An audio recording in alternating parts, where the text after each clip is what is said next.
غضنفر صاحب، یہ جو 2023 میں فگر بہت بڑی آ گئی، 1524 افراد جو ہیں وہ پاکستان میں ہاتھ دھو بیٹھے اور 789 دہشت گردی کے واقعات پیش آئے ہیں. آپ کیا سمجھتے ہیں اس کی وجہ کیا ہے؟ بہت بہت شکریہ، تھینک یو ویری مچ. اصل میں آپ نے ریفرنس دیا پرانا 2018 کا، 2017 کا، 2019 کا، 2020 کا. تو یہ دیکھیے گا کہ اس زمانے میں ایک تو امریکن فورسز افغانستان کے اندر موجود تھی اور ان کی وڈرال کی بات چیت ہو رہی تھی، اور پاکستان اس وڈرال میں اور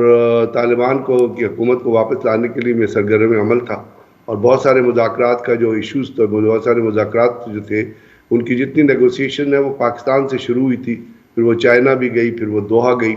پھر دوحہ میں ایک معاہدہ ہوا اور اس کی شقیں آپ کو پتہ ہے کہ افغانستان کی سرزمین جو ہے وہ دہشت گردی کے لیے استعمال کی نہیں جائے گی. پھر وہاں پہ طالبان آ گیا. اب جب طالبان کی حکومت میں آئی تو انہوں نے سب سے پہلا کام جو کیا تھا، اگر آپ اس کو دیکھیں، کہ انہوں نے جیلوں کے دروازے کھول کے وہ تمام دہشت گرد جو پاکستان کے اندر بھی کارروائیوں میں ملوث تھے اور یہاں سے بھاگ کے افغانستان میں، ان سب کو رہا کر دیا. اب جب ان کو رہا کیا گیا تو انہوں نے دوبارہ گیئر اپ ہونا شروع کر دیا، اور پاکستان کے اندر اس وقت یہ ایک تھیسس چل رہا تھا کہ جی ہم ان سے بات چیت کریں گے اور بات چیت کر کے جو ہے وہ دہشت گردی کو جو ہے ختم کرنے کی کوشش کریں گے. اس کے اندر آپ نے دیکھا کہ پھر خبریں آئیں کہ سوات میں، مٹا میں اور اس علاقے میں کوئی دہشت گرد جو ہے جن کو آنے کی اجازت دی گئی اور وہ وہاں آئے اور انہوں نے آ کے پھر وہ آپ کو وہ رپورٹ نہیں ہوا تھا پریس میں، لیکن انہوں نے وہاں پہ پھر مٹا کے علاقے میں انہوں نے سیکیورٹی فورسز کے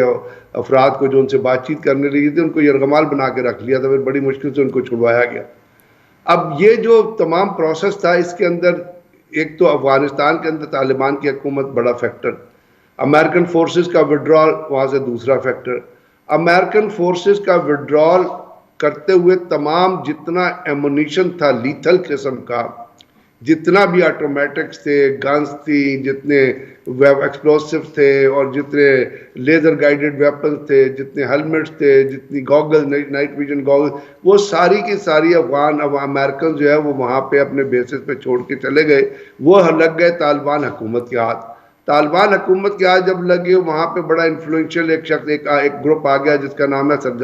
حقانی نیٹ ورک، سراج الدین حقانی، اور وہ جو کسی زمانے میں پاکستان میں روپوش رہے تھے، پاکستان نے ان کو پروٹیکشن دی تھی، اور وہ دہشت گردی کو پھیلانے پہ اور دہشت گردی کی ترویج کرنے پہ بلیو کرتے ہیں. پھر جب افغان حکومت کے ہاتھ وہ اسلحہ لگا تو اب یہ کوئی ڈھکی چھپی بات نہیں ہے کہ افغان طالبان حکومت نے وہ اسلحہ جو ہے، جو دہشت گروپ وہ جو ری آرگنائز ہوئے تھے، جس میں حافظ گل بہادر جو ابھی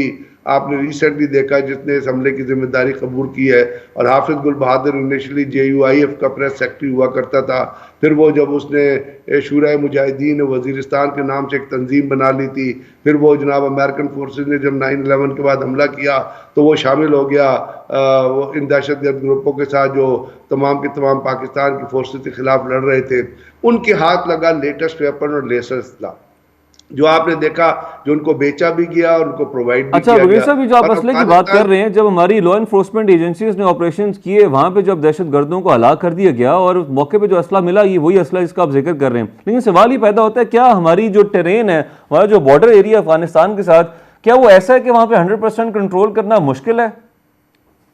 پینیٹریشن کو جو کہ اس سائڈ سے ہوتی ہے؟ پاکستان نے دیکھیے بارڈر کے اوپر تار تو لگائی ہے اور بڑے ہم نے اس کو سیل بھی کیا ہے، وہاں پہ چیک پوسٹ بھی بنائے ہیں، وہاں پہ بارڈر سرویلنس کا بھی نظام ہے، لیکن جو اب اس میں اب ٹرین کے مطابق چیزیں ڈیفرنٹ ہو جاتی ہیں. پھر بھی ان تمام چیزوں کے بعد افغانستان سے انٹروڈ کر کے دہشت گردوں کا، کیونکہ جو وہاں پہ کنفیگوریشن ہے، جو نالے ہیں، جو بڑی بڑی ہائٹس ہیں، جو گارجز ہیں، اس کے اندر سے آنا مشکل نہیں ہوتا. لیکن بات یہ ہے کہ تمام چیزیں دیکھیے انڈیویجول تو آ سکتے ہیں، انڈیویجول آ گیا. اب یہاں پہ ہم نے ایک ایفرٹ کی تھی کہ جو ان رجسٹرڈ افغانستان کے شہری ہیں ان کو ہم افغانستان میں واپس بھیجیں گے. وہ جب کیا تو آپ کے پاس 3 امریکن وفد اوپر نیچے آ گیا، انہوں نے آپ کو کمپیل کیا کہ آپ ان لوگوں کو نہ بھیجیں. یہ وہ لوگ ہیں جن کے جو سیف ہیونز کے طور پہ استعمال ہوتے ہیں پاکستان کے اندر، کیونکہ یہاں پہ اب آپ ایک پرٹیکولر کیس ان ایونٹ دیکھیں نا، یہ دوسرا کیس ہے جس میں ایک ایکسپلوسیو سے بھری ہوئی گاڑی جو ہے اس کو لا کے مارا گیا ہے ایک چیک پوسٹ کے اوپر. اب وہ ایکسپلوسیو سے بھری گاڑی جو ہے وہ کہیں تیار ہوئی تھی، اس کے اندر کوئی 2 kg ایکسپلوسیو تو نہیں تھا، اس کے اندر 20 سے 25 kg ایکسپلوسیو ہوتا ہے. پھر جب یہ گاڑی ہوتی ہے تو اس کے انجن کو بھی چینج کیا جاتا ہے. اور یہ جیسے میر علی کا علاقہ ہے، اگر آپ بنو سے میر علی کی طرف جائیں تو میر علی کے علاقے میں جاتے ہوئے کچھ ایسے اسپغلہ ایک جگہ آتی ہے، کھاد ایک جگہ آتی ہے. یہ جو طالبان کے جو سافٹ ویئر ایریاز ہیں یہ ان کا ہب ہے، اور اس سے پہلے بھی فورسز نے وہاں پہ آپریشن کر کے ایون میر علی بازار کو خالی کرا لیا تھا. اب افغانستان کے اندر سے تو اس کی پیٹرنیج ہو رہی ہے. حافظ گل بہادر ابھی بھی افغانستان کے اندر موجود ہے، اس کا گروپ بھی افغانستان کے اندر موجود ہے.